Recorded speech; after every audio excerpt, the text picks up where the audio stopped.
My friend says caffeine's a drug. I said, oh, tell your friend, fuck you. I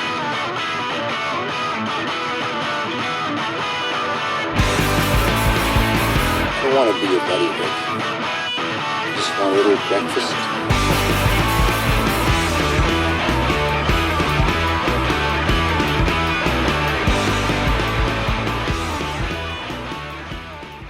Hello. Hello. Welcome to the Breakfast Punks podcast. This is a podcast about coffee, donuts, DIY punk and pretty much anything else we want. Brought to you by Sham City Roasters and Deadbeat Donuts. From Hastings, I'm Dave. And I'm Siobhan. And on this week's episode, we play a made-up drinking game that we called Lord of the Tins, which should make for some excellent content. Oh, gosh. And we watched the movie Sudden Death, starring Jean-Claude Van Damme. Yes, we did.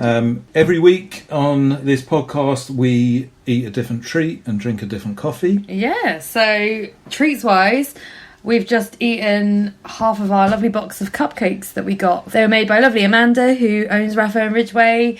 They were vegan cupcakes. I don't know if everything Amanda does is vegan specifically, but she definitely specialises in vegan and gluten-free stuff. So we had some awesome cupcakes. There were Rocky Road ones, which were like chocolate with loads of frosting and marshmallows and biscuits. Loads and of frosting. Jeez, like Amanda, you do not skimp on the frosting. It That's was not a amazing. complaint. No, it was Yeah. amazing. Oh my gosh! But yeah, that Rocky Road one was fantastic. I have a horrible picture of me trying to stuff it in my face, but it was good. And I also had a super fruit cupcake, which had loads of berries in it and loads of berries on the top. And you stuffed a lemon and blueberry one in your mouth. I did, and that was incredible. Oh delicious. gosh! Yeah. So I feel like having a small nap now, though. yeah. This is interesting. I'm very, very sugared up, Well, but we've still got 3 more to go, so I'm very excited. Well, we might get involved with them as the podcast goes on a little bit. The cupcakes. Okay. You're looking at me like I'm No, I lunatic. didn't understand what you were talking about. So Amanda, Raffo and Ridgeway, look them up. They've got Facebook, Instagram, got a Twitter. If you're in Hastings, go Local get some delivery, cake. right? Yeah, I think Amanda's been taking them around to places. They're also in lots of the cafes around here. So there's a cafe called Milk and Hustle in St Leonard's, and often there's lots of goodies in there you can get. So get on board, vegan people. Very good. And hopefully helping us with this need to nap, we're drinking a coffee this week called Fresh Hell. It's a coffee that's been released by the band Drones. It's come out to celebrate the release of their album Our Hell Is Right Here, which came out on the awesome Lockjaw Records. You should definitely check out the album and check out Lockjaw. And I think we're going to kick off with some music. Let's do that. So the first song we're going to play today is by an awesome French band, whose name I'm going to probably butcher, but I'm going to have a try. Bear with me. You can do it. I believe they're called Et on Tuera, tous les Affreux. Wow. Is I that bet good? that's what they're called. That sounds good. It might have been. The song is called 1312, so I Wait. can't say that in French. Can you say that in French? Or it might be 1312. I don't know. Anyhow, it's on their forthcoming album that's coming out called Mange tes mots. But this song is actually also on an awesome compilation that's just been put out on Bandcamp to benefit the Cowley Club, who are obviously suffering during the lockdown. It's just called Cowley Club Benefit Mixtape 2021. It's got 53 tracks on it. It's got loads of awesome bands on there. And it's pay what you want, but like I say, all the money will just go straight to the club, so you should definitely go and give them some money. So I'm not going to say the name of the band again. I'm just going to say, here's that song that I just said. Here it goes.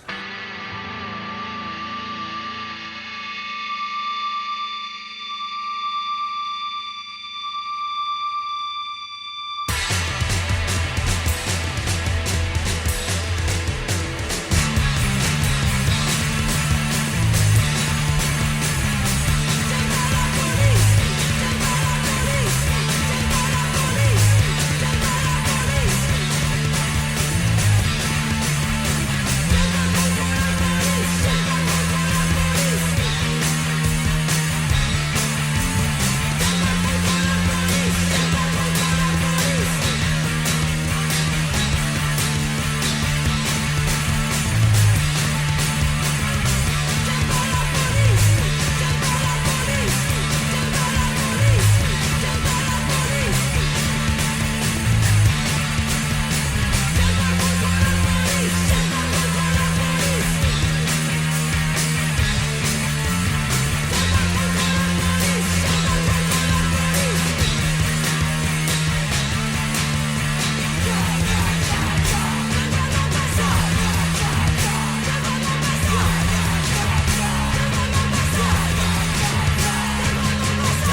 people, welcome back to Breakfast Punks podcast.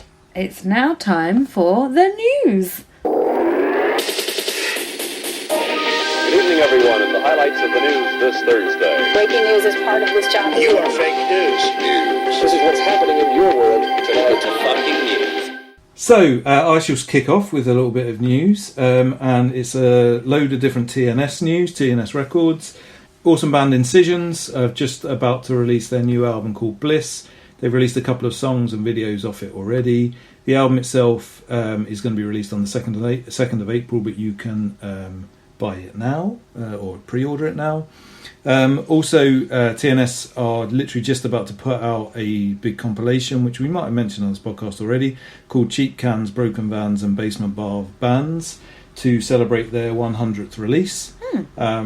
And at the moment they're doing a YouTube sort of I don't know if you call it a podcast, if they've got... I think they're calling it a podcast. Oh, okay, but there's a video element to it. Yeah, you can look at them. It's very fancy. Yeah, there you go. So they're doing a visual podcast on YouTube at the moment. I don't really know what a podcast or a YouTube or any of the definitions really are. No. They're doing a thing and it's good. They're definitely doing a thing. And it's basically going through all of their releases from numbers 1 to 100. I think there's 4 out at the moment. I haven't listened to the most maybe recent the fifth. one. I think the Oh, fifth maybe one's fifth just one's come out. done. Yeah, I think and they're up really to great. 85, so they're quite a way through. Oh shit! now. Really? Something Okay. like that. I think so. So yeah, it's great. You should definitely check that out as well. Nice. Sounds good. Sounds good. My first little bit of news, it just popped up on my news feed sometime this week that Devo are being nominated for the Rock and Roll Hall of Fame.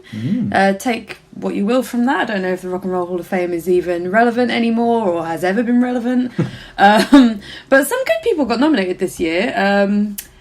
Kate Bush is nominated, The Go-Go's nominated, Iron Maiden is nominated, New York Dolls as well. So Really? Yeah. I wonder if that's just because Thingy died. Yeah, well, yeah, probably. So there's some good people nominated. Again, I don't know how useful the Rock and Roll Hall of Fame is. It's just, as far as I'm aware, Took them a it's- long time to put Kiss in. Well, That much. that's it. Some people do have umbrage with this Well, list. they do. I think didn't Paul Stanley refuse to go? Oh, possibly. Or I did don't they know. go? And I think they went, but they said that they didn't really want to go. But they couldn't possibly not go could it not was go. It was some limelight. Exactly. So, Silly old Kiss. Well, Devo are an amazing band. They're one of my faves. Mark Mothersbaugh, the lead singer, he is quite happy about it. He says it's just that's nice. nice to be nominated. Don't get much validation nowadays. So just to be nominated is a great thing, and I thank everyone. So yeah, if you're in any way bothered about it, there's a fan vote. I think the fan vote is only like 10%. Well, that's what I was about to say. I think it's just decided upon by old white men. I was about to say it's going to be some old men I think that so. just decide who's in it and who's not. Yeah. I might be misremembering it, but I think there's quite an underrepresentation of women in the Rock and Roll Hall of Fame. There definitely is if you look at over the years. Yeah. I guess, So again, how relevant is this list? Who knows? But Devo are great, and they're happy about it. So good for them. good stuff. My second piece of news is that awesome tattoo shop here in Hastings called Two Snakes Tattoo have just celebrated their 6th birthday anniversary, and partly to celebrate that and partly as a Valentine's Day thing, they've done a collection of handmade art that their tattooists are all basically making, and there's some candles, there's some artwork, there's some jewellery, and they sold a lot of it in the run-up to Valentine's Day, but there is still some stuff left, so you should definitely go and check them out. Find them on Instagram or have a look at twosnakestattoo.com. And when everything reopens, you should definitely go and get tattooed there too. I think they've got waiting lists ready and waiting for people to come back into the shop, so get on that. So my next thing is about a Netflix documentary that I think came on the last couple of weeks called The Disappearance at Cecil Hotel, or Cecil Hotel as they pronounce it. They being Americans. Sorry, that's really rude. There was a couple from Plymouth though. Oh, there was a couple from Plymouth. So it's about a disappearance of a girl in 2013 who was seen at the hotel. There's loads of video footage of her there, and then she disappears, and it's like, where's she gone? She didn't appear to leave the hotel. This hotel famously is in Skid Row, and there's a lot of damning stories about the people that have lived there in the past, or the different horror stories that have happened there. And it's a bit of an interestingly weird story, in as much as it's told from the YouTuber and internet sleuth's perspective quite a lot of the times. So you've got the police who are investigating this disappearance, But then you've got all these people on the internet who have decided that there's a conspiracy around this disappearance of this girl, varying from she's a biological weapon carrying TB to the police are covering it up because there's some discrepancy in what they said one day to the next. And also there's this video of her in a lift where she looks like she's talking to someone or that she's hiding from someone. But I gotta say, and maybe it's because me and Dave are mental health nurses, I didn't see any conspiracy in this whatsoever. Complete spoiler alert, by the way. She's obviously having a psychotic breakdown. Yeah. And I feel like we saw that immediately in like the first like minute of the first episode. I'm not trying to like big us up, I'm just saying. I think when the YouTubers come on and then they're like, it's this, she's a biological weapon, she's been sent in to destroy the homeless population of... And I just don't know. It was a bit ridiculous. I think for us, the telltale signs, the thing is, they are quite subtle. That I think a lot of people, if you've never seen someone who's in the middle of a psychotic episode, there are certain things that are more telling, like certain things about her movements and the way that she's, I don't know, really subtle things about the way that she's acting. Yeah. But I think the thing that blew my mind the most was that these fucking internet sleuth people are actually real. Oh my god! Because it was made in quite an interesting way, in as much as obviously it was made quite a long time after all of the events had happened. Yeah. But they told it as if at any point within the documentary, they were talking as if they were almost at the time that it was being told. Yeah. So even though, the truth came out in the end, these YouTuber sleuths were still talking a little bit like all of their they were still wondering about all of their conspiracies. And they were just a fucking nuisance, firstly, for the most part. I mean, they were, because it went viral online and everyone was they were all starting websites about it and Facebook groups about it and chatting about it, and they were all contacting the police continuously with all of their theories. But most of their theories, and there was one really telling bit where someone was talking about something that he definitely believed in, but what he'd actually done is he'd just looked at various videos on YouTube that were taken within this hotel, and from all of his research into the things that you could find out on YouTube, he found out all of his information there. But he was 100% certain about all of this stuff, and it was obviously like, well, I've got not a great deal of respect for the police, but get your head out your ass. Like, you're not going to be able to find this stuff out. And then the absolute worst bit, and it was quite interesting because, again, the way it was told was it was slowly unravelling, and it was as if there was some sort of mystery there. But it became slightly clear around about the third episode that actually this was more of a documentary about the people that were looking into the case and making up all of their own ideas, I thought. And so where that came really clearly was when they basically just started cyberbullying this poor black metal musician from Mexico who had stayed in the hotel a year prior to this girl's disappearance. That's the worst bit. So this guy called Morbid, very cool. He's super cool. He happened to have filmed a video of himself at the hotel in February, which is the month that this girl went missing. And just because he paints himself up like a strange-looking death metal man. He's obviously and sings about, torture and ritualistic, all these other things. This was YouTube cyber sleuth fodder. Like, they just grabbed it, started saying, you definitely killed her, you did all this. These people that are so certain that the police have fucked up. And then this guy comes on and he says, I haven't talked about this in 7 years. He says, my life is over, I used to make music and I don't make music anymore. And he goes, and one thing that annoys me the most is that video I put up was of me staying in the hotel a whole year before the disappearance, like 2012, not 2013. So these crazy good, like, cyber sleuths who have been harassing the police saying, you're rubbish, you're conspiracy, you don't do a good job, couldn't even notice that they'd picked this video from the completely wrong year, disregard that entirely, harass this man and say, you definitely killed her. And they've never apologised, and this man is now distraught. The Mexican equivalent of the FBI came round to his house and stuff. Like, they got it really far, and it was just this horrible example of these disgusting bourgeois people that all got this idea in their head and were like, obviously didn't understand, like, black metal. And so they were looking at all of his music videos, which were, of course, Oh, they were absurd ridiculous, and ridiculous. but good for him. And it was like, one of them, he was chasing someone through the woods, and one of them, the lyrics were something like, I'm going to cut you till I bleed, or something stupid. And they were like, well, he's, this is absolute fact. He's definitely, obviously killed her, and he's singing a song about her. And it's just like, fuck off. Go and learn about the world. Go and learn about some sort of like culture that isn't just your own thing that you're getting through YouTube.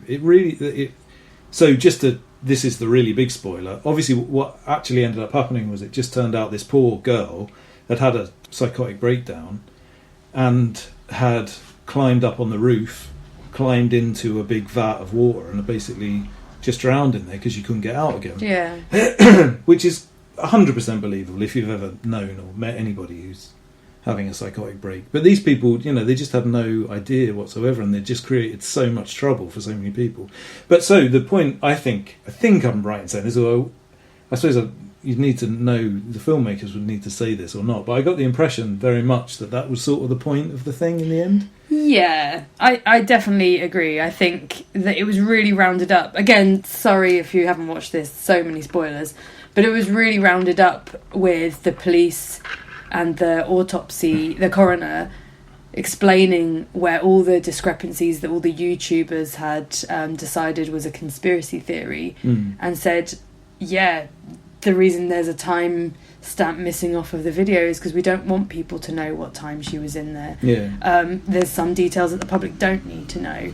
And again, we're not like massively pro the police at all times, but this kind of documentary was just saying, let us do our job. You don't necessarily know all the details, which is interesting because most of those documentaries are usually, this is where the police completely fucked up, whereas this one was saying, well, actually, as much as sometimes there's fuck ups, these people on the internet deciding that they know best based on no facts whatsoever, sitting in an armchair at home looking at other YouTube videos as evidence, or their own like tiny lies, like, I mean, one of these guys decided that he absolutely needed to visit the grave of this poor girl, couldn't go for whatever reason, which is fine, sent a friend there and said, can you please video yourself like touching her grave? And it's just like, but then he was talking about that as if he was like, I had to go to the grave, so I got someone to post them going to the grave on YouTube. It's like they literally lived via just this one quite outdated app on their phone. It was really weird. It was kind of awful. And another thing they hinted at a lot in this was the girl who went missing and passed away. She lived her life pretty much through Tumblr and had a lot of input onto Tumblr and a lot of, I feel this way, I felt that way about my mental health and that. And I actually thought, I hope these YouTube internet sleuths who have wasted all their time and destroyed this other dude's life, this morbid guy, hope they take a little message from... They probably won't, but I hope they're looking at this thinking, you know what, I should probably look after myself, because if I'm getting some guy to go film himself touching some girl's grave I've never met, then maybe I need to look at my own mental health too. I think they also probably need to look after other people that they don't know's mental health that don't fit into their... mould. Yeah, exactly. And I think it did say something more about conspiracies generally. It was quite interesting because there was a point in it where there was so many different little odd bits to the story that all seemed completely incredible. And this was the point where some of them were saying, "Oh, there's definitely a ghost in the hotel." Yeah. Some of them were saying that it was because Richard Ramirez, the serial killer, had stayed there in like the 70s or something. So I think they brought a lot of that into it. There was so much discrimination against the people who have to live on Skid Row. Yeah. And so we've been to Skid Row. We went to downtown LA, before, and walked through it a number of times just to get to places, not as kind of like weirdo voyeurism. Yeah, but you see that, and again, maybe I see it through different eyes because I just see a bunch of people that that really need help. Yeah, just loads of mentally ill people that aren't being given any help, and obviously, there's a lot of crime there, and it's not a nice place to be, but you could just tell by these people's attitudes to the whole thing. It was just like, oh, this poor girl that's walked into the hornet's nest and has been eaten up by Skid Row. It's like, fuck you. These people and the girl all need help. Yeah. Like, you cunts don't need help. And you're just sitting there on your computers. And that's exactly it. That was another little message, wasn't it? There was a guy who was telling the history of Skid Row a bit, and he's probably the only one in the documentary that was somewhat sympathetic. And he was explaining that Skid Row is full of, you know, a homeless community, but it's been created that way. LA some years ago did this cleanup, I think they call it Roundup, and they have policing Skid Row to stop people getting out. But so that's a new thing. That's because of gentrification. Yeah. The area around it. So it was always like the bad bit of LA. But in the last 10 years or so, it's all been gentrified. So as a result of that, they've made Skid Row smaller and smaller, and they've forced those people into a smaller and smaller area. And what they do is, in America, people who are brought out of prison, people who are brought out of mental health institutions, are sent home in a taxi, but they're not sent home. If they've got nowhere to go, the taxi will take them to Skid Row. And now, like we just said, there's police stopping you leaving. So they've created this structure there, like Dave just mentioned, is getting smaller and smaller so that the area can become richer and richer. But then complaining that this hotel that was in the middle of it all had so much violence and so much, there must be something wrong with the hotel. Why does this keep happening? It's like, well, actually, you've created a horrendous place to be that those people have no choice but to be in. But yet, like, if you took that away, what the hell would those people do? I don't know, it's a horrible thing. Anyway, that is a long discussion about a documentary. We've pretty much told you what happens in it. If you can look past all that, definitely go watch it anyway. I mean, I think it's worth a watch. So I think that's probably enough for now of general news, and we should probably go to something a little bit lighter, and therefore I think it's probably time for your favourite Norfolk news. All right. Well, oh my gosh. What am I going to find on the internet today? I must say, it's been a bit of a quiet couple of weeks. I haven't seen much. What did I see? Saw something about a squirrel that is hoping to make love on Valentine's Day. That's past Valentine's Day now. Oh, I hope that's a red squirrel. And everyone was hoping he was going to have babies with his missus called Ginger. Who knows if that happened? But anyway, we ain't going to dwell on that too much, because that was a bit of a. I mean, that's about as long as that story went. And other than that, it was a lot about who's been arrested. That seems to be the news of Norfolk. Just lists of people who get arrested. So I thought I'd go back to a little bit of an ongoing story that I noticed last year. That's sort of climaxed in January this year, but we'll have a look and see what I can find out. The long and short of it is, I'm going to just round up what's on all these articles, because I can't bother to read all of them out, because it's a bit of a long story, this one. Oh, good. So I'll round it up. There's a man who has been denying that he's running a Japanese restaurant from his ass. I don't know what's happened to my Norfolk accent. I've really fucked that up. A bit cockney. I know! To his ass. To his ass. Fuck knows. My mum told me that I actually can't do a Norfolk accent anymore. Yeah, she did too. So screw you, Mum, if you're listening. Oh, she is listening. She is listening. Sorry, we're going to do a shout out to you later, Mum. No, this is it. I know. No, we'll do a proper one later. So, anyway, a man who denied running a Japanese restaurant from his Norwich home more than a year ago is now selling takeaways and offering the chance to dine in. We can reveal. That's the EDP, Eastern Daily Press, has done a bit of a... Intrepid reporters. Has done a bit of an ongoing investigation into this man. So, Orlando Williams, he's been running something from his house. There's a lovely sign on his house that says Orlando's. But the problem with this man is he ain't got a licence to run this restaurant. He has not. That's meant to be a B&B, but here you can clearly see that that's him in the doorway. There's a menu. People can't see the photos that you're looking at, but just to describe exactly what that is, it's a man standing outside what appears to be a sort of 2 up, 2 down, just average suburban house with a massive sign out the front that says Orlando's. That's on Erland Road, right where the normal houses are. He ain't in a line of shops. That's just his house in the middle of all these other houses. And basically, he's been denying it. He's got rights to run a B&B, right. And obviously you can serve food if you've got people staying in your premises. But what you can't do is have people coming in and just eating and drinking nilly-willy.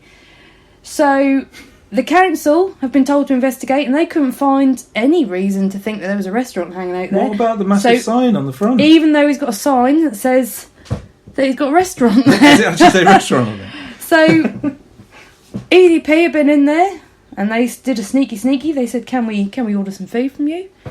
And he said, yeah. And they said, can we dine in? He said, yeah. They were like, that's a bit odd, isn't it? It's outrageous. Not really meant to be dining in your B&B if we ain't staying there. And they put up a picture of this lovely meal. This meal looked awful, if I'm honest. I don't know what that rubbish is. Some sort of rice and leaves. Oh. Fuck knows. Healthy. So, when the evidence was put to Mr. Williams, who previously run a legitimate restaurant, he said, I'm not going to say anything. What you did was wrong. Those people getting in there and sneakily buying food. Oh, and putting it good. Well, in the at least papers. he's got some morals. So, then the council have looked into it and they said they can't find any evidence. They can't find any evidence that it's a restaurant, but in January, he got a food rating. 4 stars. 4 stars? 4 stars. He ain't got 5. He must have done something. Yeah, I know. That's all a bit hit and miss. I like the idea of this man secretly running a restaurant from his house. It's been years, and he's still getting away with it. And I had a little discussion with my buddy about this. There's a twist, isn't there, to the story? That's my old geography teacher. Well, it ain't mine, so that's why I didn't recognise him. That's Mr. Williams. Mr. Williams, the Mr. geography Williams. teacher. That's my friend Lawrence's geography teacher. Who's left our school and now he's renting out his house as a restaurant, trying to sell grub to the public. Look at him, cheeky bastard. You can't see his face. No. But he's got an illuminated sign on his house and still says it ain't a restaurant. Good boy. Unbelievable. Good boy. He's making his money. He was open in lockdown at some point, I think. That's what it looked like. So much better than being a geography teacher to he's brats like you and Norfolk. Smashing it. Smashing it. Good boy. So, yeah, my geography teacher is running a Japanese restaurant at his house. But he's not allowed. But he's not officially. But he's not allowed. That's not... To be honest, I thought the story was much more exciting than it's probably sounding. But, and my accent's completely fucked it this week. So, apologies for all that. But if you want to know more, EDP website is quite interesting, even if it doesn't sound it. And again, if anybody finds any Norfolk news stories that they want to send in to us, please do. Well, I must say... I do have one slightly Norfolk story. I'll add it because that weren't very Norfolk. All right. My buddy sent me a message just shortly a minute ago, and there's a goat in Wroxham Barns that's been named after Selena Gomez. That's Selena Goatmez now. She'll be very chuffed with that. Oh, Selena! I don't even really know who Selena Gomez Selena is. or the goat? The goat. The goat's will be chuffed. yeah. So Selena Goatmez. Goatmez, yeah. We'll It's in follow- Wroxham Barns, we'll and if you're local. Wroxham Barns, do go visit sometime. Lovely. We'll try and lovely. follow her progress on this show. Yeah, we'll have a look into Goatmas. Yeah, that's my Norfolk Excellent. news. Brilliant. That was pretty awful. But yeah, so if you have any or local news from your own area, it doesn't necessarily have to be Norfolk news. That's Siobhan true. I can can't do do- all sorts of different accents. Can't really even do my Norfolk accent anymore. Get in If you contact want, I with us. can no, actually, I'm not going to say I can do Welsh accent because I can't. No, you can't. I can do many. Accents, You can't but, do any. That's neither here nor there. But yeah, please do email us at shamcityroasters@gmail.com or contact us on Instagram at Breakfast Punks Podcast. Yeah. And I think we should probably play some music now. So we're going to play a brand new song from Matilda Scoundrels from Hastings. Yeah. It's a song called Jousting Crowd. It's coming out on an upcoming 7-inch that's also coming out on TNS. And I believe this is the first time you'll hear this. Yeah. I think they're releasing a video for it, so it depends if we get out first. or Well, not, Matilda but Scoundrels we'll haven't see. been doing anything for a long while now. Well, It's been there, nearly 2 years now. Well, they were on a break, but then their Yeah. break finished, and then we were all in lockdown for a year. So who Ah. knows? Who knows what's coming? Wait and see. Well, this has come for now. This so is that's coming. There's a something. new 7-inch with 2 brand new songs on it. Beautiful. So yes, this is Matilda Scoundrels with Jousting Crowd.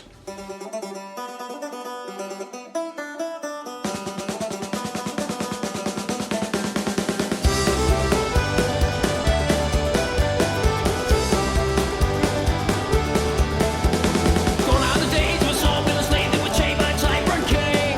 Forced to fight for better or for worse, only was to stand and fight again. The king of a man would spray the land with blood and guts of a simple man. Public executions, gallery discussions, gun out the days around his feet. Hey!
Right, welcome back to Breakfast Punks podcast. That was Matilda's Scoundrels with Jousting Crowd. We're now going to do something which may end up being quite experimental. Oh my god.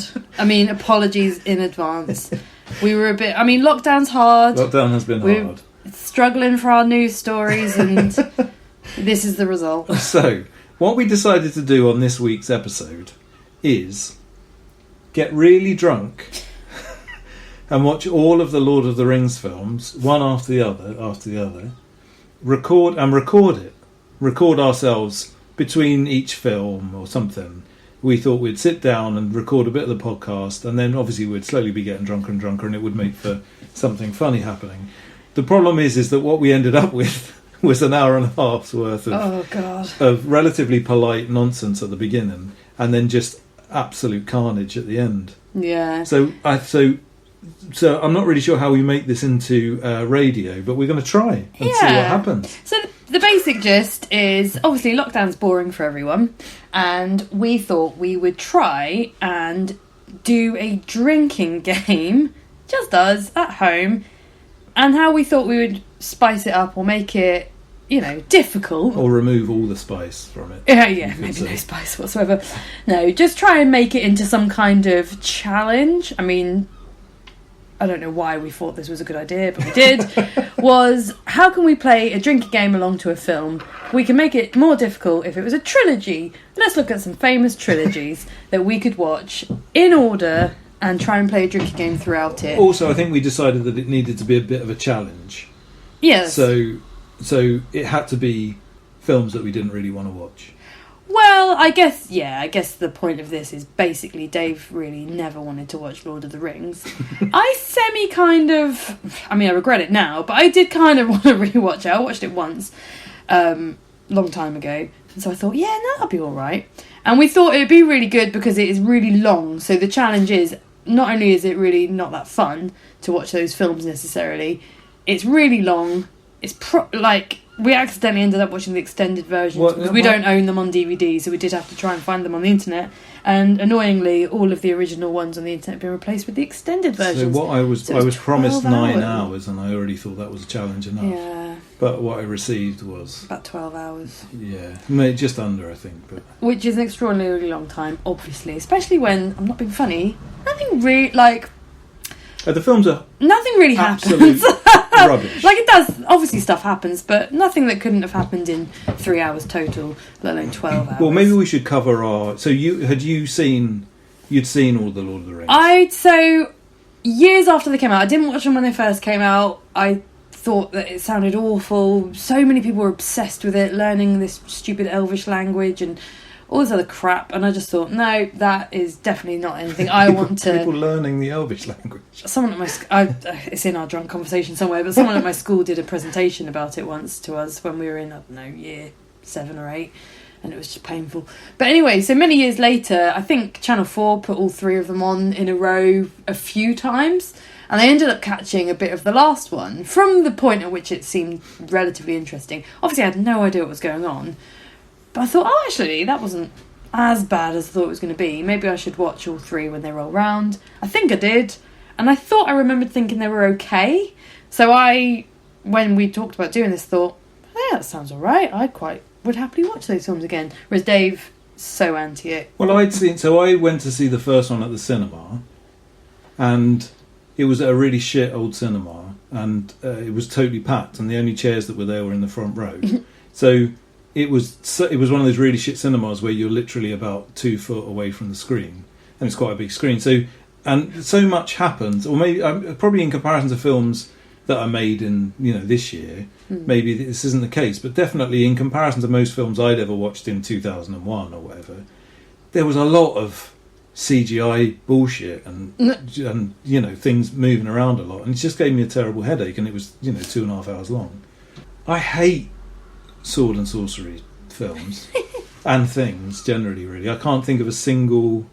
We watched Game of Thrones, and I could sort of put up with it for a bit, but it got like Chinese water torture after a little while. And so it just really 100% isn't for me. I dislike most of. It turns out I really dislike almost all of the actors in this. I didn't realise quite how much Yeah, we'll get until to I that. listened back to myself discussing them one by one. You got a lot of hate. You got a lot of hate, Dave, for these people. And it was. There's just something so twee and bullshit about it.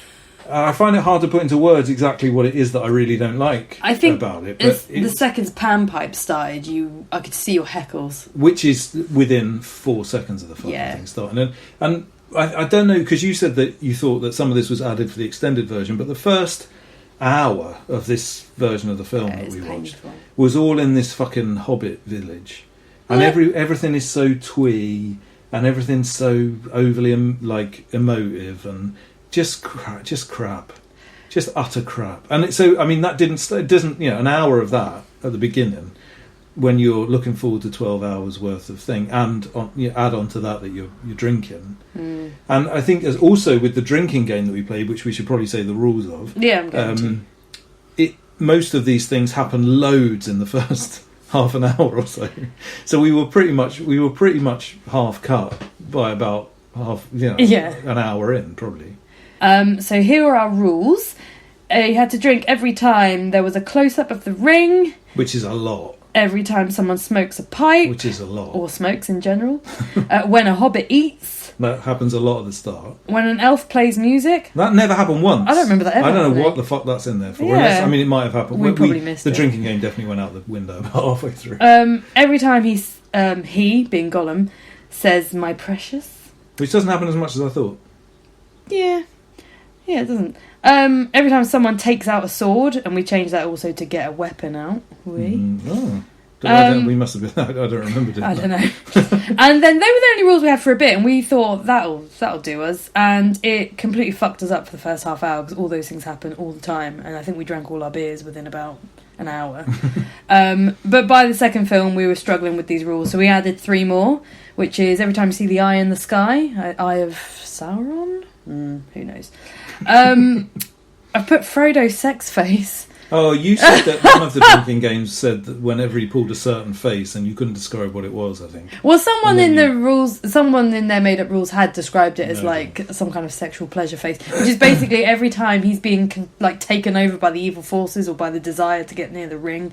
I don't know, the ring, get near the ring. Yeah, anyway. You made that joke a lot. I know. Well, and then there was another one that was picked up in another game, which we never actually used because I think we were too drunk by this point. Which was every time Frodo complains about his burden or his journey, because that was in a lot of people's rules. Yeah. But again, by the time we wrote that down, I can see by my writing that I was probably quite drunk. But I don't know. I'm not sure. I mean, it definitely did the trick. It definitely ended up doing the trick. But there's quite a lot of sections of our drunken conversation in which we're screaming at the TV, asking them to do, to eat or to do something that will Please make do us something. drink. But yeah, many regrets in the first half hour. The other vague rule that we had for ourselves was we had a different drink per film. Mm-hmm. So first film, beers. Second film, hard seltzers. Get on it if you don't already know what they are. Hard mics. It's like fizzy flavoured water, alcoholic. What? Amazing.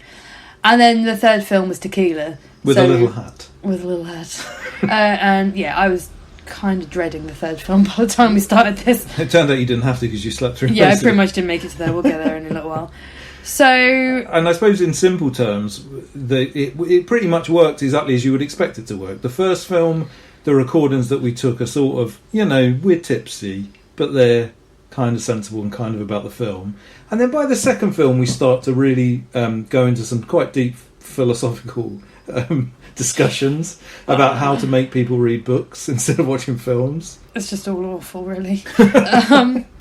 So one thing that I learned is that turns out when I'm drunk, I really like Viggo Mortensen. I can't really notice that I've ever mentioned him in my life before this day. So I think Dave was a bit like, okay, what the fuck? It definitely came out of left field a little bit, but it was something you just went back to so much.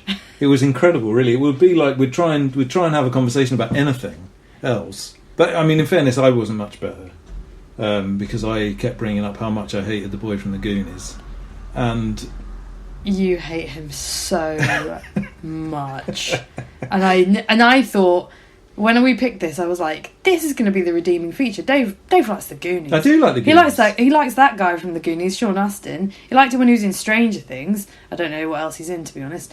But I was like, yeah, no, this will be a redeeming feature. And it was not. I think it was just because he was the Hobbit. So the problem is he started off so badly, because like I say, the first hour of the one that we watched is so bad. And it's all just those hobbits. And so all four of them, to be honest with you, and I like Elijah Wood as an actor, I don't like the other two at all.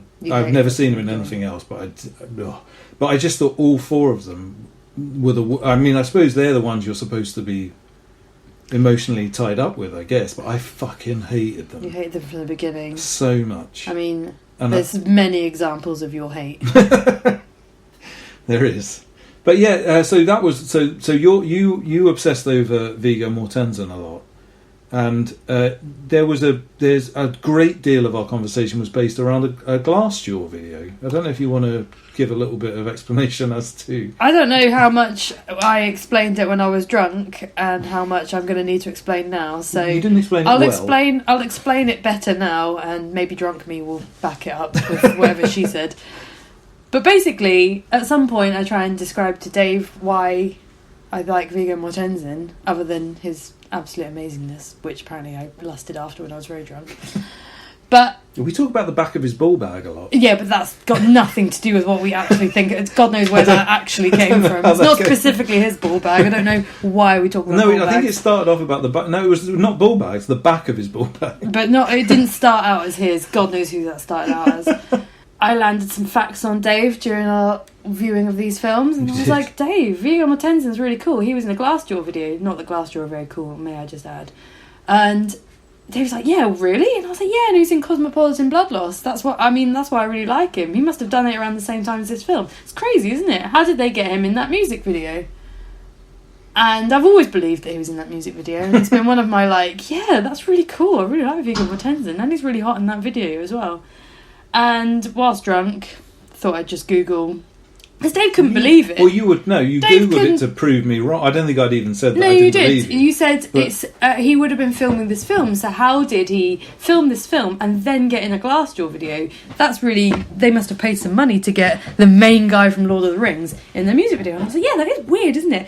I'll just look it up.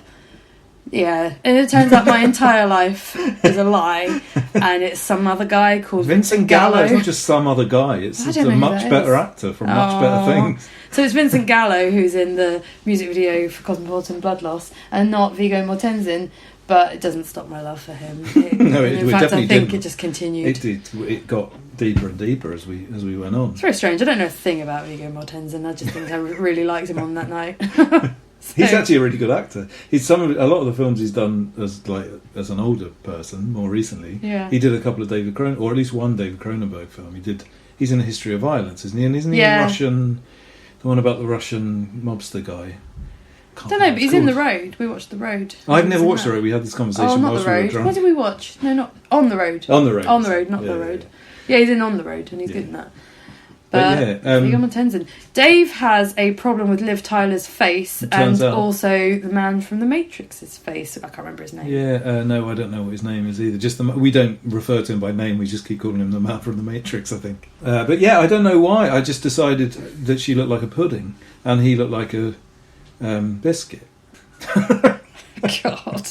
And if we haven't mentioned it already, there's generally, Dave's pretty clear about his dislike from this film from the beginning. And as we get more drunk, it turns out Siobhan, me, Siobhan agreed with me only on the fact that Lord of the Rings was shit. Everything else she did not agree with me about. But as we will show proof of in a bit. Drunk Siobhan does not like Lord of the Rings either. I just don't get it at all. I don't get it. I don't understand why anybody could possibly enjoy it. And I know a lot of people that do enjoy it, and I have respect for their opinions. So I wouldn't be surprised if I'm wrong about this in some way, but I can't imagine how, having just sat through the whole thing, it was just torturous. Everything about it. The pace, it's so slow. There's so much. The music is shit. The acting is all completely over the top. The CGI, it was probably good for the time and is fine, but is overused and just not very good. I don't understand why anybody is interested in this Dungeons and Dragons horseshit.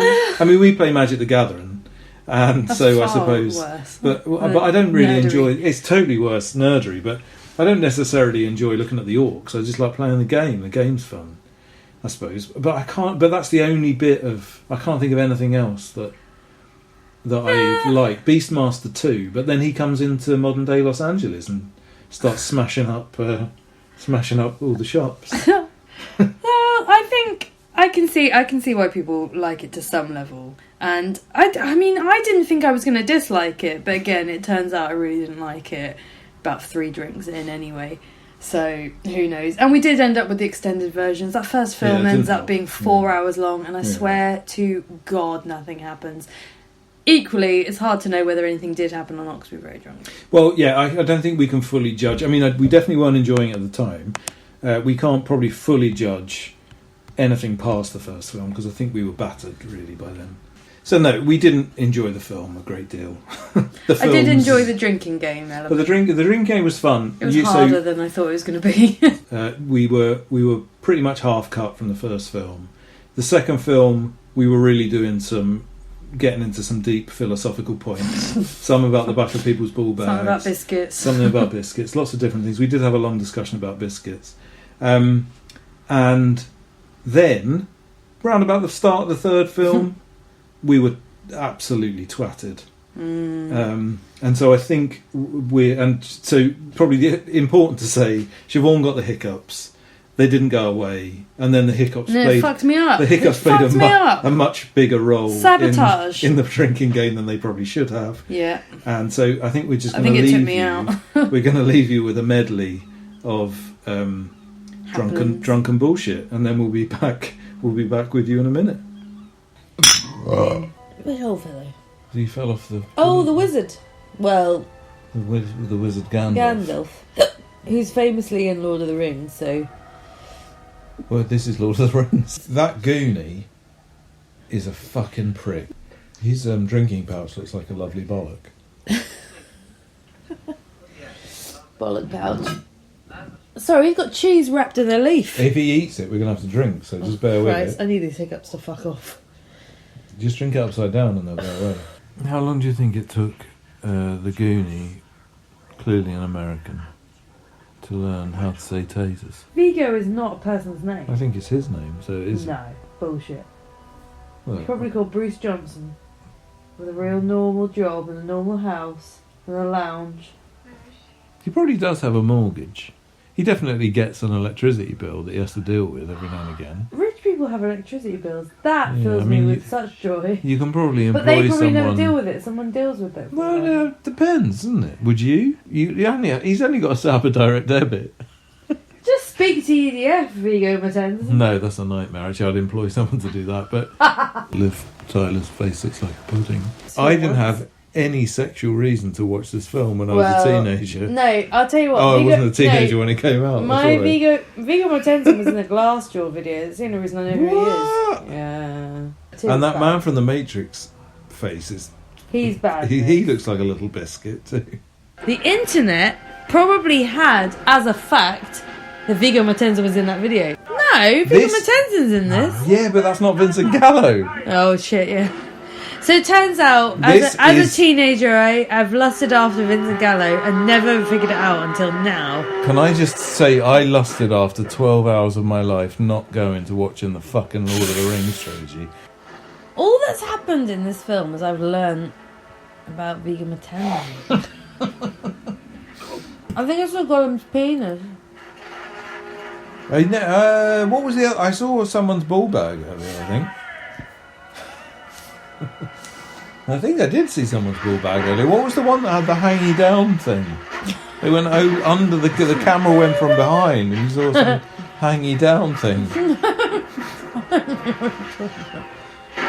You could look at anyone's ball bag for an hour if you read for an hour. Maybe that's how we should arrange society. If you want- have to alright. read for 3 hours before you're allowed to look on Pornhub. You want to look at that ball bag, but you are not allowed Until until you've you've read. read 3 hours worth of fiction. It just Deirdre down the road had sex with an alien and then had sex with my husband. I just think we should be tickling. Let's tickle brain bags, That's what I not meant. tickle ball bags. My ball bag is empty.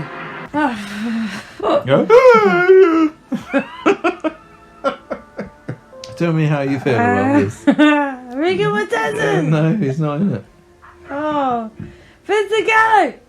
Fuck What? off!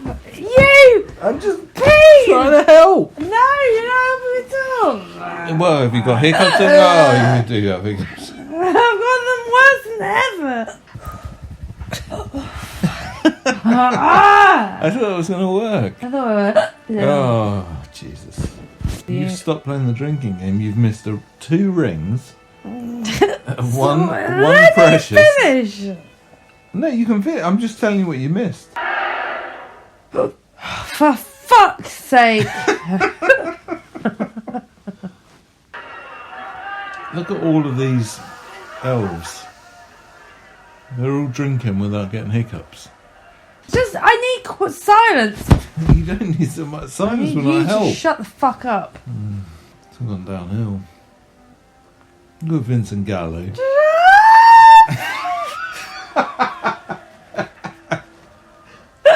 That pudding-faced girl Fuck that's he's off. flirting I'm with. just... And her dad coming in. Bringing his pudding face. Listen here, Vincent Gallo. Don't you be taking my pudding-faced daughter away from me. You need to ask me permission. Alright, Vincent Mortensen. No, not Suck Vincent this Mortensen. cock. No, you've mixed the two together. You've merged them. You've merged both ball bags. Oh, look at them dance for pleasure. No, You have to do one. Let me get boy. used to looking in your eye. Looking at my arse. You don't want to do that. I'm trying. You're laying down. You're not even doing it. Fucking shut up. I'm trying to get used to your face. Why do you have to get used to my face? I don't- It's surely I just the need one to you get see used the to most. staring at We've it been in and lockdown for a year.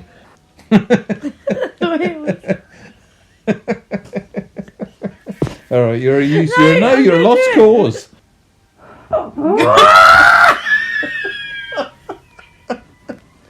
I think you can do it. I believe in you. I don't believe in shit anymore.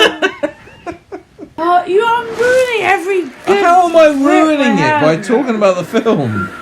Take a drink. It's the drink. That's what a drinking game is. Not just doing what you want. I'm trying to get rid of hiccups. I keep drinking. Well, drink and that will get rid of your hiccups. Do it upside down though. Do it upside down and then it will get rid of them. Where are you going? Upside down! Oh, all right.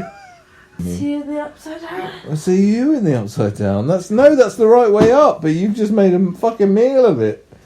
Just drinking with your head upside down is not the same as being in the upside down. You're missing all of this brilliant film. These little pricks, the ones that we hate the most, and the dwarf, I'm drinking in the upside down! they're getting a talking to by Christopher Lee's friend. What's his name? What did you just parp again? We got that one on tape. Vincent Gallo is listening to him too. You're missing the film. You're missing the film. Jesus Christ.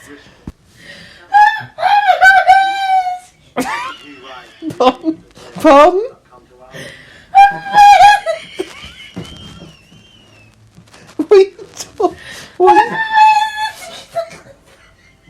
What? It's not even funny. What are you trying to I say? put my head in the chicken nuggets. You put your head in the chicken nuggets. Well, that is funny. That would be funny if it hadn't taken so long. How did you manage to do that and maintain hiccups? I was upside down for all of that. I haven't drunk any of our between film drinks. It's probably for the best. Oh my god, my life is an embarrassment. That was our experimental Oh, attempt at God. making a podcast. Apologies at this lack of content this week. We'll do better in the future. But if you want to do that, we'll post some vague rules. No, we won't. Just have a nice time. No, please play Lord of the Tins Yeah. and Let us know. send us, a picture of yourself after the Send us your after the third podcast. film. We're all in lockdown. You've got nothing else to do, Exactly. so do it. Just don't get the Oh, don't get God. the hiccups. We need lockdown to end so we don't do this anymore. Right, let's move on. So let's play a song now. This is a band called the Red Stains. They're quite a new band. They're from Manchester. And this song's called Freeze Jesus. It was out at the end of 2020 and it was released on Bandcamp, so you can go and find it there. So yeah, Red Stains with Freeze Jesus. On a sack, splattered Sunday streets, handing out apocalyptic leaflets. Well, the joke's on you, 'cause I've seen Jesus. He was buying chicken nuggets at an Iceland freezer.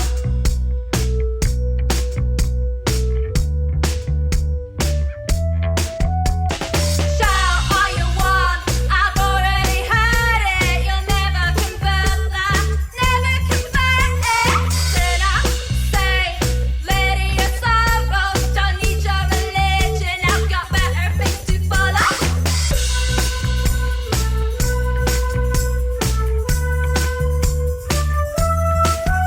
Well, who needs God when you got shops? You can sell dirty socks for a half price bargain. Go and risk Primark like a car Insist as I'm switching off all your clothes tags like a ride con artist. Well, you can shout all you want, I've already heard it. You'll never convert that, never convert it. Sinner, saint, lady of sorrows, don't need your religion. I've got better things to follow, better pills to swallow, better things to follow. And the Trafford Centre, well, let's open all night. And the Arndale, well, it's always in my sight.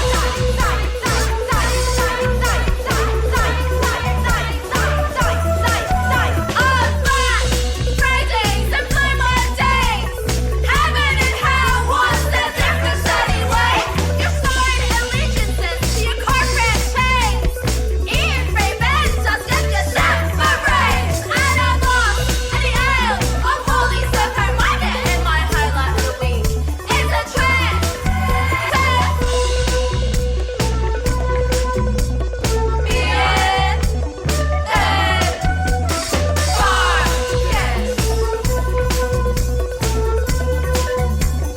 Well, you can shout all you want, I've already heard it. You'll never convert that, never convert it.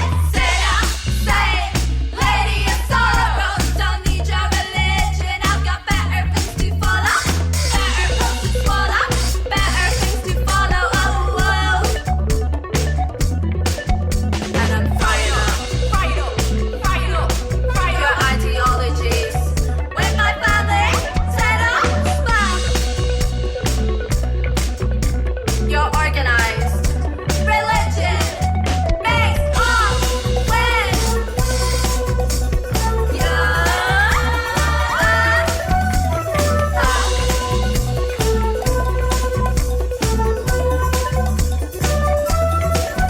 well, the joke's on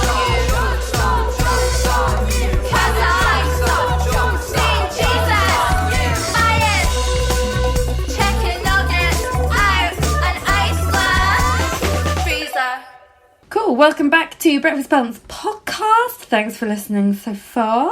I We're bet you've turned off. by yeah, now. I know. We're just doing this Regrets. to ourselves. I know what we're doing. Anyway, so this is the bit of our podcast where we review some sweet, sweet trash. And action!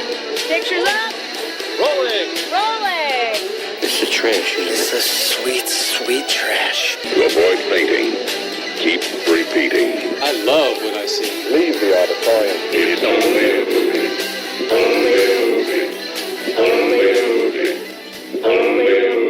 So our trashy film that we watched this week is Sudden Death from 1995 with the lovely Jean-Claude Van Damme. 911 Emergency Services. I'm calling you from the Civic Arena. The vice president is being held hostage in the owner's box. And they've got my daughter too. What is your objective? $1,700,000,000. We're still evaluating the situation. They want money, a lot of it. Give it to them. Do not try any kind of rescue. Do you understand me? If you're not gonna pay, say so. I'll get my daughter. When the game ends, everyone in this box and in this arena will die by explosion, fire, and panic. Cool, what a treat this film was. It was a treat. It was actually a treat. Better than Lord of the fucking Rings. I mean, we ended up picking it because we watched an episode of The Office where Michael Scott, which is Steve Carell's character, plays a film that he's made. Can't remember what theirs is called. Oh shit, what's it called? And it's basically loosely based on this film. It looks like. And they don't explicitly say it, but Dave then suggested watching this film, and it turns out the storyline is exactly the same. So let me just let you know what that storyline is.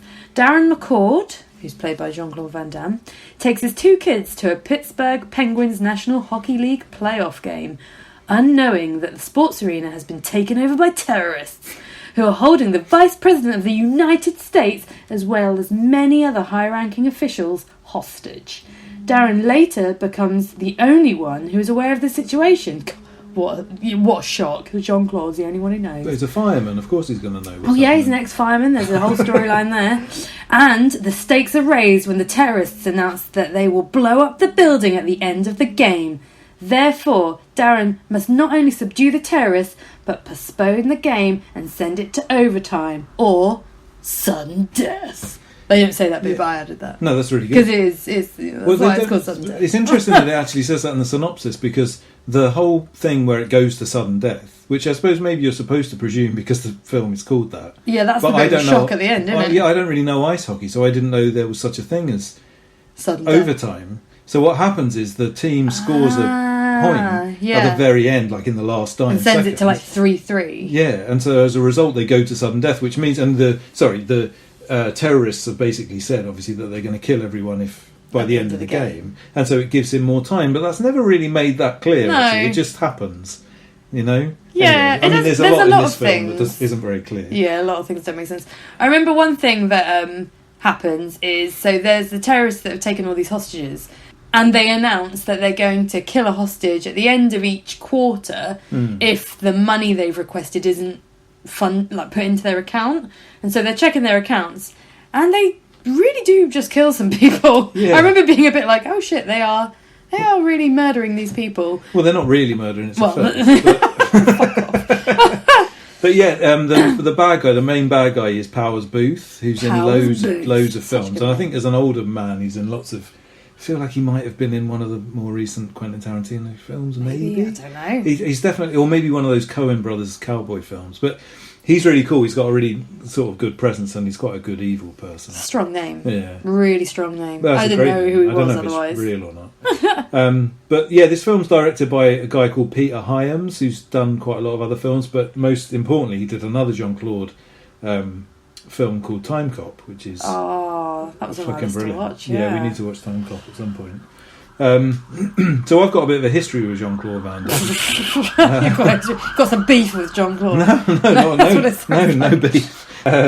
So he, for some reason, some point in the kind of probably, I don't know when, about 20 years ago, when VHSs, you could still get VHSs from charity shops and boot fairs and stuff. I made a decision that I was going to buy and own every single Jean-Claude Van Damme film. And even the one where he dances. Oh, particularly the one where he dances. I think I might have already had that one. Yeah. And so, and I did. I bought them all, and I watched them all. Did you? And you know what? They're all right. They're not bad. I like them. I think this is probably the pinnacle of Jean-Claude's career, really. Well, that's what some of these reviews are saying that at the time, not critically revered, but in like hindsight, people are saying this is probably his better film. Well, it's interesting if you read his like Wikipedia page or whatever. Every single film says the same thing. It says really successful at the box office, but like critically panned.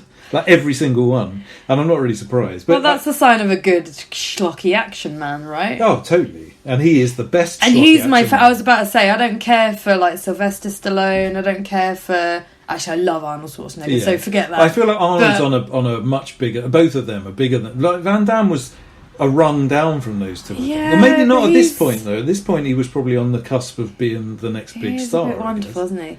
It's all of. I know that he's like stuntman galore and whatever, but there's some scenes where he's in the roof and they're like doing all these jumps and things over the open arena, and it looks. Oh god, my stomach went a lot. Yeah. That was a bit horrible to watch, but good for him because no doubt he was doing all that. Well, it was also because there's the very end of this film. It's not too. Well, it's a bit of a spoiler, I suppose, but it doesn't really spoil anything that much.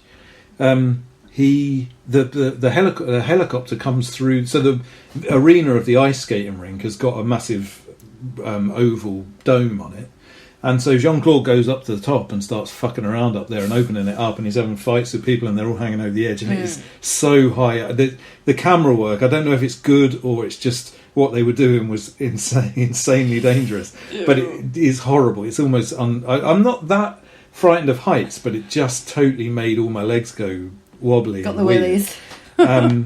And then this massive, and this is why I think like the budget must have been pretty big, because a real fuck off helicopter just comes through the roof Yeah, and lands on the thing. it is a bit. And I think if you read about this film, I think it's something like the person that owned the hockey team, who's obviously presumably a multimillionaire, Yeah. paid for the thing to be made. Oh really? And I think it was that his daughter, I think, had written the script.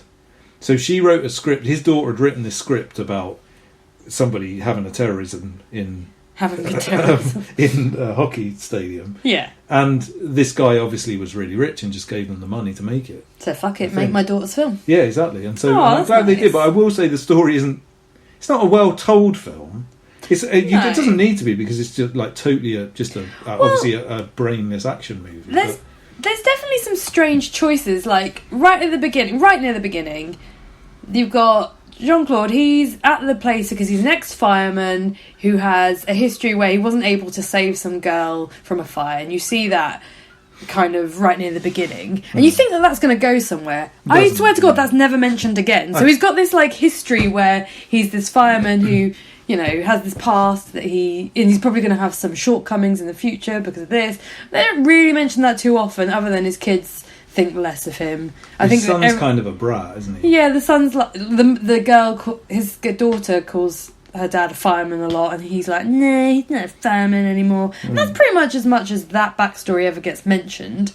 So anyway, he's now working as a fire alarm tester in the arena. That's the only reason he's there. Not really. So somehow he gets involved with knowing that there's a terrorist plot, and somehow gets on the phone to one of the police investigators called Hallmark, who says, "Oh, don't worry about it. Don't deal with anything. We'll deal with it." I don't know why they end up getting in conversation. He goes, "No, I'm going to go around and find all the bombs." Successfully finds loads of these bombs. Fuck knows how. He's but only got guesswork. about half. He he's draws his clever. own map and then he just goes and finds That's them. it. He says, "Oh, I think this is where they'd be," Because and there they because are. he's a fire inspector, so Exactly. he knows where the places that someone Jean-Claude would put knows where the bombs from. terrorists are putting bombs. Load of nonsense. But then this is all happening really early in the film, and so basically the next time that police officer appears, turns out he's a bad guy. Yeah. He just says, "Actually, I'm working with the terrorists," and Jean-Claude kills him. But And there's he's done. It's even more confusing than that, because initially he says, so one of the baddies is about to kill Jean-Claude, Yeah. and this guy kills the baddie because he's Yes, his mate, that's it. and then he turns on him and then he threatens to kill him. And That's it's like, it. why the fuck did you kill your friend? Yeah, it makes no Just sense let him whatsoever. kill Jean-Claude and then it would have all been sorted. But Jean-Claude sorts that storyline out for us because I think he kills that police officer quite quickly. Yeah, he does. Yeah, there's so not it's really, done. There's no like No tenets. explanation I as to think- why that happened. There's a really like annoying, sort of slightly too sweet story about the son who Ugh. he leaves in the stadium and he tells him not to leave his chair Even until if- his dad comes back, and the kid's kind of got an attitude. And he says, like, even if the walls are crumbling down around which of course you. they do. But at one point, I think it's that guy, the police officer that turns out to be a bad guy, Yeah. comes and tries to like make the son leave his chair. And at this point, the game's still going on, so there's just a massive crowd, and like the kid totally refuses, and it's like the bad guy could easily have just grabbed him and walked him off away. He's yeah, just like exactly. a little kid, but anyway, he doesn't. He leaves him there. But at the end, there's kind of this weird bit whereby more or less Jean-Claude just kind of finds his daughter, who's ended up being kidnapped as well, and then finds his son. There's not really that much of an emotional kind of base to it all, but they just start playing this really over the top, like music, this really beautiful, like almost Lord of the Rings-esque music. Well, to say, look, they're all back in love now and everything's fine. I actually remember the really sickly bit that there's two bits. There's a bit where he goes to find him. There's a way worse sickly bit beforehand, which is so stupid. They've got this weird hand signal that they do to each other, which is they say I love you, but it's via like they point at themselves, do a cross over their heart, and then point at the person. And they do it earlier in the film to each other, the son and and Jean-Claude. Somehow goes out onto the ice rink in the mascot's outfit. Oh yeah, he plays hockey for a bit. He might even score the goal that takes them to. He's the goalkeeper, so he That's saves it. He goes out and he saves a goal. Fuck knows how or why. Is he dressed as a mascot? No, he's just got all the gear on, the ice hockey gear. Yeah, no, one of the baddies dresses as the mascot, and he has a fight with him. He has a karate fight with him. So Jean-Claude goes out, saves the goal, saves the game, and then he turns to where his son is in the audience and does this weird hand signal that means I love you. And the son's like, oh! And then there's more like disgusting music, and you just think, what the living fuck? This film is so awful. / Brilliant. Really good. I actually enjoyed it so it's much. just one of those things, you have to completely turn your brain off for it, which is unsurprising for any film that we've ever talked about on here. And you can't get better, really. Do you know it's nearly 2 hours long? And I did not feel it. I noticed that when we turned it off. It's mad, isn't it? It's a real romp. It's a proper like just schlocky action. Watch it on a Sunday. Watch it anytime. I just loved it. I thought it was actually all right. I mean, I think all of his films from this kind of period, because I feel like, so these films obviously all came out in the cinema. They were like proper releases. Yeah. And at some point, and I think after this, he probably would have made like, I know Time Cop's after this. I think like Street Fighter was kind of like his big film after this, and he was obviously on the cusp. You know, his films were like he was a box office star kind of thing. And then at some point he became much more of like a straight to video type of thing. And then he seemed to only be in films where he played his own brother. There was a lot of films where he played more than one part. Oh, or like Double Impact. Yeah, but there's more than that. There's like, or he plays like a different version of himself from the future or something. He seems to do that an awful lot. But yeah, there's some really good stuff. From this era of Jean-Claude, I think. I just like watching him. I think he's got a real sort of charisma on screen. It's an unusual charisma. He's like, I mean, he doesn't really, you know, the line. I don't know. His broken English doesn't make for like particularly good line delivery or anything like that. But he's a bit like Arnie in that respect. Well, that's what I was going to say. There's something about him that he just sort of lights up the screen a little bit when he's on it. I feel. Yeah. No, I really enjoyed it.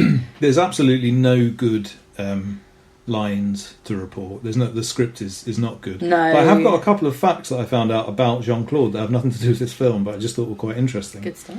In 1997, there's a martial artist who claimed that Van Damme really wasn't actually very good at karate, and he took him to court. What? And then pretty much the end of the story is that it was found out that Jean-Claude really was very good at karate. Legally proven that Jean-Claude's good at karate. There's not really any more than that about the story. Oh, well, I'm glad he came up good. But no, How dare that wanker? On Wikipedia, there is a main title to a part of his page, which is just the Steven Seagal incident. Fucking great. Actor Sylvester... This is such a mixture of so many nonsense people. In 2008... Actor Sylvester Stallone declared to the British magazine FHM, so you know it's classy. Yeah, good stuff. At a party in my home in Miami in 1997, Van Damme was tired of Steven Seagal claiming he could kick his ass, so he offered Seagal outside into my backyard. But Steven Seagal made his excuses and left. Van Damme wasn't putting up with any of this. He tracked him down to a nightclub and challenged him again. And Stallone finished by saying Van Damme was too strong. Seagal wanted none of it. I just really like that story. Fucking brilliant. Just three completely insane men with lots of muscles doing some nonsense in 1997. Imagine... Just wonderful. I'd love to have seen just that kind of weird squaring up to each other nonsense. If they did, I don't know. If at all. Well, he ran. He wanted none of it. He wanted none of it. You would think he would want some. Too strong. Well, he was definitely strong in the acting department of this film. It certainly was. And yeah, I thought this film was brilliant. So what would you give it out of 10? Well, okay, it was brilliant. But I mean, it's not the best film, but it's definitely a good, just mindless nonsense to watch, easy to watch, no real good story, suspense where it needed to be suspense but not very good suspense, better than Armageddon, not as good as Is this Independence Day. Oh, Just right, other okay. shit films of that time. All right. A Uh, totally different time, I think. 2 years later they were, yeah. Really? Independence Day is 97. But this, I thought What this was else much did I say? earlier than that. This is 95. Ah, This is the year after Time Cop. Just so you cool. know. This makes good radio too. Let's Yeah, keep no, going. sorry. So, what out of 10? Out of 10, oh gosh. 6. Not the worst action Solid. film, but it was pretty good. Not the worst, not the best. Not the best or the worst. 6 out of 10. Cool. Yeah, I mean, I think I would probably say across the board, apart from Time Cop, I'd give all of Jean-Claude's films 5. Just a straight 5. Just a straight 5. Slap bang in the middle. No messing No around. nonsense. Never bad. Never that great. Time Cop. Better. Well, we'll see. We might do it on the show. I don't Yeah, want to that's give true. away all of my secrets. True. Keep your secrets. Yeah, that Yeah, sounds cool. good. Go Well- give it a watch for a giggle. Yeah, that is sudden death. Oh, I'm now going to play another old song that doesn't have any representation online, as far as I'm aware, at least as far as I could tell.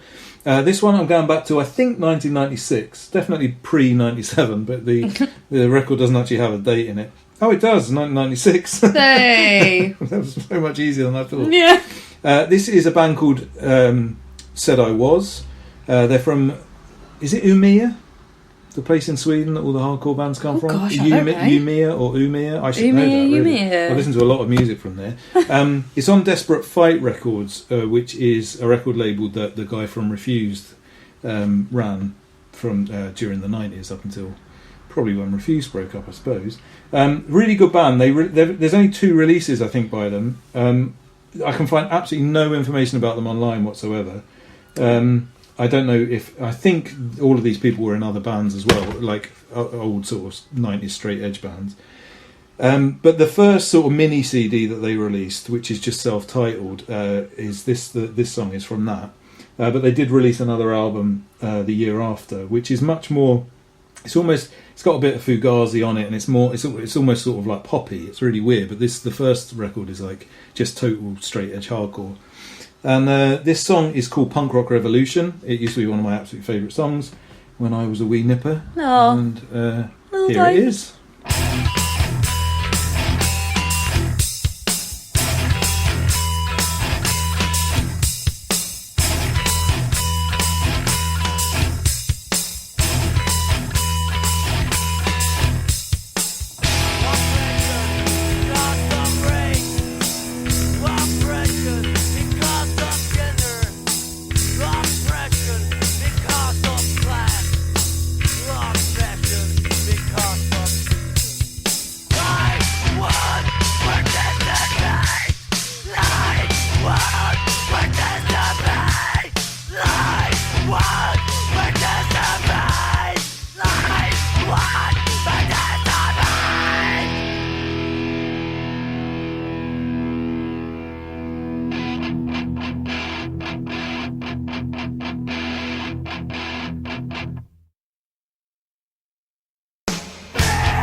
So welcome back to Breakfast Punks podcast. That was Said I Was. Thanks for that, Dave. That was cool.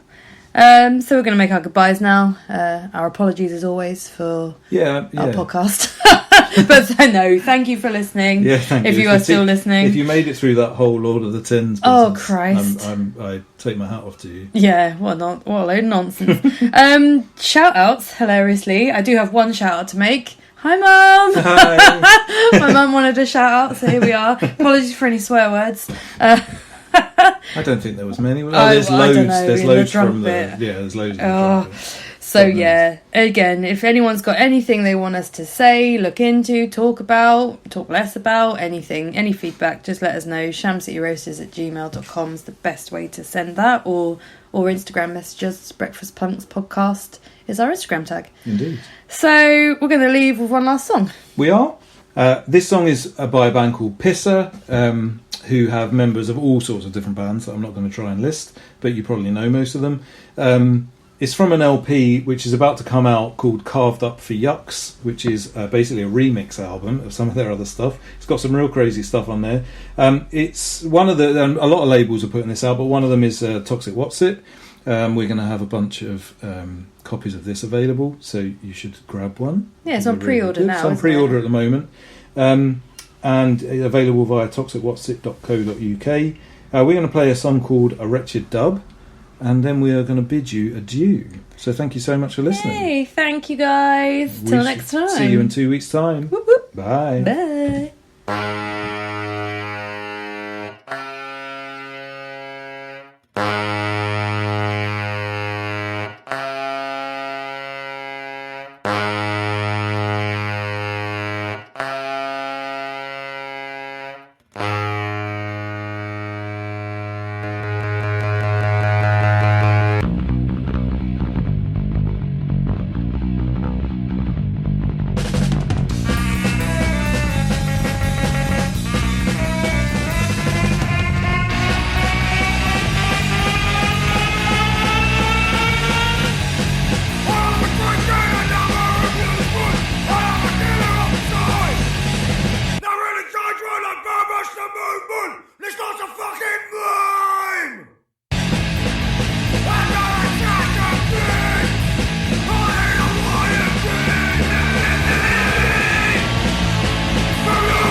Maybe you're living a malevolent tragedy unconsciously. And then one thing you might ask yourself is, well, how wretched and miserable is your life? How wretched and miserable is your life? Your life, your life, your life, your life, your life, your life, your life, your life, your life, your life, your life.